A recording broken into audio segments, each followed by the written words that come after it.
So now we will start exercise 1.1. Here your first question is using appropriate property and find the solution of this question. Okay इस question को solve करने के लिए हमने जो properties पढ़ी उस प्रॉपर्टी को यूज़ करनी है. Like which 4 properties?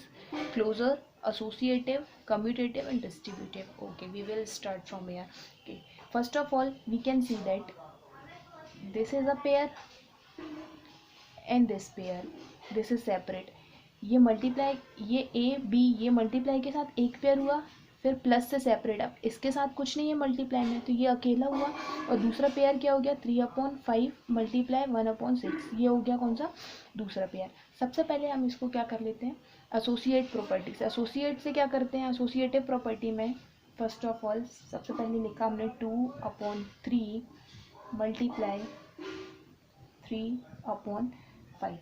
एसोसिएट करने के लिए इस वाले पेयर को यहाँ ले आए और इस वाले पेयर को 5 वाला पेयर इसको इंटरचेंज कर दिया, एसोसिएट कर दिया. इस वाले पेयर को हमने ले गए यहाँ पे. तो ये किस साइन के साथ है? माइनस साइन के साथ. तो इस माइनस साइन के साथ उठा के इसको यहाँ लिख दिया.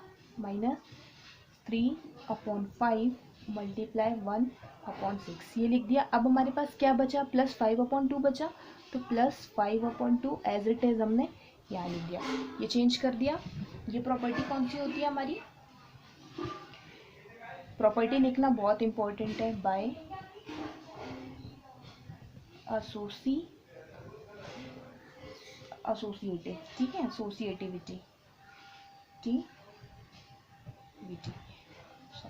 एसोसिएटिविटी. ओके, एसोसिएटिविटी से क्या किया हमने? ये पेयर, ये एक पेयर था, ये दूसरा पेयर और ये थर्ड पेयर था. ठीक है, हमने इसे इंटरचेंज कर दिया. इस लास्ट वाले ये पहले पेयर अलग रख दिया, फिर सेपरेशन वाले को अलग. तो ये पेयर था, इसे एज इट इज लिख दिया हमने इतना. फिर इस पेयर को विथ साइन उठाया. -3/5 मल्टीप्लाई 1/6 विथ साइन. -3/5 मल्टीप्लाई 1/6 यहाँ लिखा. और क्या बचा था? +5/2. तो +5/2 हमने लिख दिया. अब सेकेंड प्रॉपर्टी हमने क्या पढ़ी है? कम्यूटेटिव. कम्यूटेटिव में क्या होता है कि a+b कम्यूटेटिव में होता है हमारे पास. कम्यूटेटिव में होता है a+b इक्वल होता है b+a. ये कम्यूटेटिव होता है, मतलब a को b के साथ प्लस करो या b को a के साथ प्लस करो, दोनों में कोई डिफरेंस नहीं है, दोनों इक्वल होते हैं. सो क्या करिए? We can return as a, this is a multiply b. So b multiply a लिख सकते हैं. तो इसे हमने लिख लिया 3/5 multiply -2/3. Any problem? We will interchange this. 3/5 multiply 2/3. फिर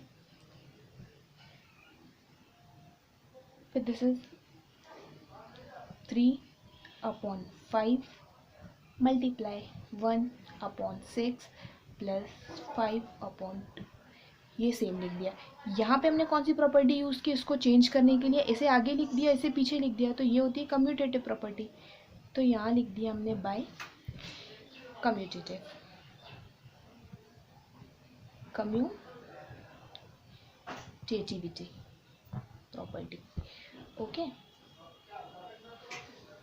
सो नाउ अब इसको बस हमें सॉल्व करना है. इतनी प्रॉपर्टी लगी. अब हम देख रहे हैं, अब एक पेयर हो गया ये विथ मल्टीप्लाई, ये माइनस से सेपरेट हुआ. दूसरा पेयर हो गया ये, और थर्ड हो गया ये.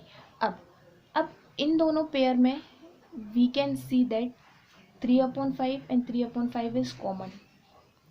इस पेयर में 3/5 कॉमन, इसमें भी 3/5. तो 3/5 हमने क्या निकाल लिया? कॉमन निकाल लिया. इन दोनों पेयर में से 3/5 कॉमन. क्या बचा? इस पेयर में से 3/5 कॉमन आया, तो बचा -2/3. ओके, अब इस पेयर में भी 3/5 कॉमन निकाला हमने, तो क्या बचा? ये माइनस तो निकाला नहीं, तो माइनस के साथ बचा -1/6. ओके, और ये तो ऐसे ही था सेम, तो इसे हमने लिखे रहने दिया 5/2. Any problem? दोबारा हम समझ लेते हैं. ये हमारा क्वेश्चन था इसका ये पेयर और ये पेयर। सबसे पहले हमने इसे एसोसिएट किया दैट मीन्स इसे लेके रहने दिया, इसके साथ ये सिंगल पेयर था तो इसे हमने ले गए यहाँ पीछे और इस वाले को आगे ले आए, एसोसिएट कर दिया। तो इस वाले पेयर को उठा के आगे लिख दिया किस 5/2 के प्लेस पे, तो विथ साइन। तो -3/5 मल्टीप्लाई 1/6 को हमने इसकी जगह पे रख दिया और इसको इसकी जगह पे, प्लस 5/2। इसे बोलते हैं एसोसिएट करना, जिसे हमने एसोसिएट किया। अब हम क्या देख रहे हैं, इस पेयर में हम क्या कर रहे हैं, ये था -2/3 और 3/5, इसको हम इंटरचेंज कर देते हैं। पहले 3/5 लिख लेते हैं, फिर -2/3। तो इसे हमने चेंज किया, तो हम ए मल्टीप्लाई बी को b मल्टीप्लाई ए लिख सकते हैं। किस प्रॉपर्टी से, बाय कम्यूटेटिव प्रॉपर्टी लगाया हमने। तो इसे हमने ऐसे लिख दिया 3/5 मल्टीप्लाई -2/3, बाकी as it is -3/5 multiply 1/6 plus 5/2, this is as it is. Okay, now अब हम देखते हैं इस पेयर में कॉमन निकालते हैं। ये दो पेयर हो गए, इन दोनों पेयर में कॉमन, इस वाले पेयर में 3/5 है, इस वाले पेयर में भी 3/5 है, इसमें तो है नहीं तो इसे छोड़ देंगे। इन दोनों पेयर में से 3/5 कॉमन निकाल लिया, इससे कॉमन निकाल लिया 3/5, तो ये तो निकल गया, क्या बचा -2/3। तो ब्रैकेट में लिख लिया -2/3 माइनस ये 3/5, ये भी कॉमन आ गया, तो यहाँ क्या बचा -1/6 plus 5/2। Okay, now we solve it. So 3/5, अब इसे सॉल्व करना। अब ये रैशनल नंबर है, -2/3 एंड -1/6। इसे सॉल्व करते हैं। तो सबसे पहले 3 and 6 का एलसीएम, इसको सॉल्व करने के लिए सबसे पहले एलसीएम लेते हैं। तो first of all we will take LCM 3 and 6। 3 1 ज़ा 3, 3 2 ज़ा 6, 1 फिर 2 से 1 आ गया, 2 1 ज़ा 2, तो 3 इंटू 2 इट इज़ 3 2 ज़ा 6।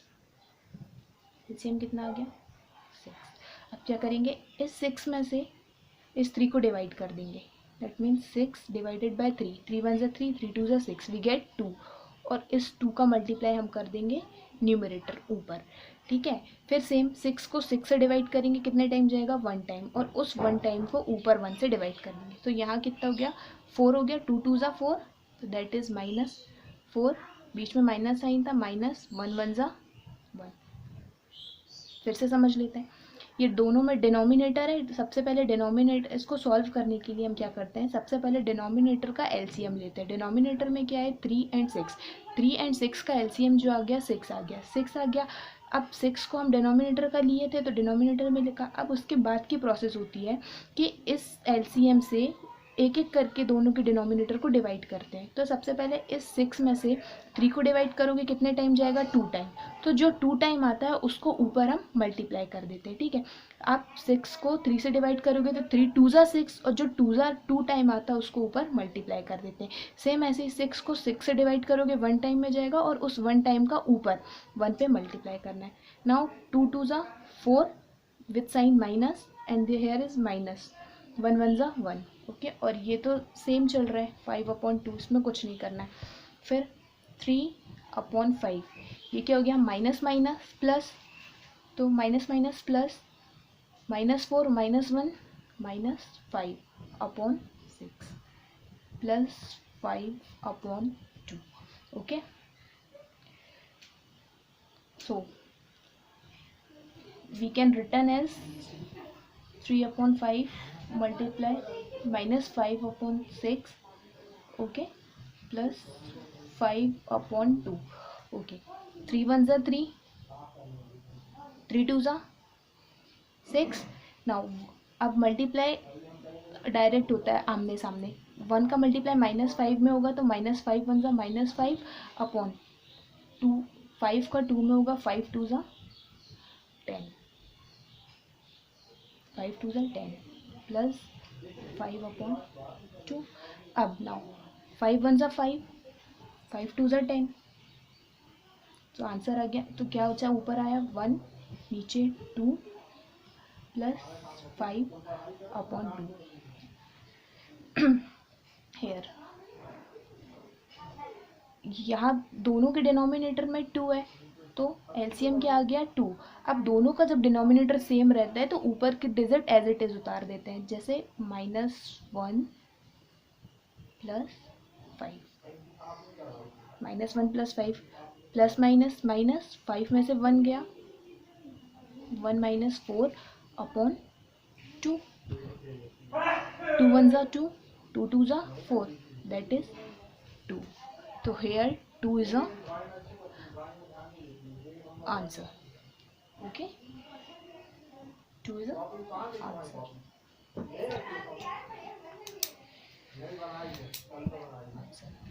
So we will एक बार और हम देख लेते हैं क्वेश्चन को। ये क्वेश्चन था, इसमें हमें अप्रोप्रिएट जो भी प्रॉपर्टीज़ थी उसे यूज़ करना था। तो this is the question. First of all pairing करेंगे, ये पेयर हुआ, ये सिंगल पेयर, ये सेकेंड पेयर, फिर इसको हम क्या करते हैं एसोसिएट कर देते हैं। इस पूरे पेयर को उठा के पहले लिख लिया और इस 5/2 को बाद में, ये कर दिया। फिर क्या होता है, फिर इस पर हम देख रहे हैं कि इधर पे हम इनको इंटरचेंज कर देते हैं। ये 3/5 को पहले लिख देते हैं, इसको बाद में, और ए मल्टीप्लाई बी और बी मल्टीप्लाई ए लिख सकते हैं किस प्रॉपर्टी से, बाय कम्यूटेटिव प्रॉपर्टी।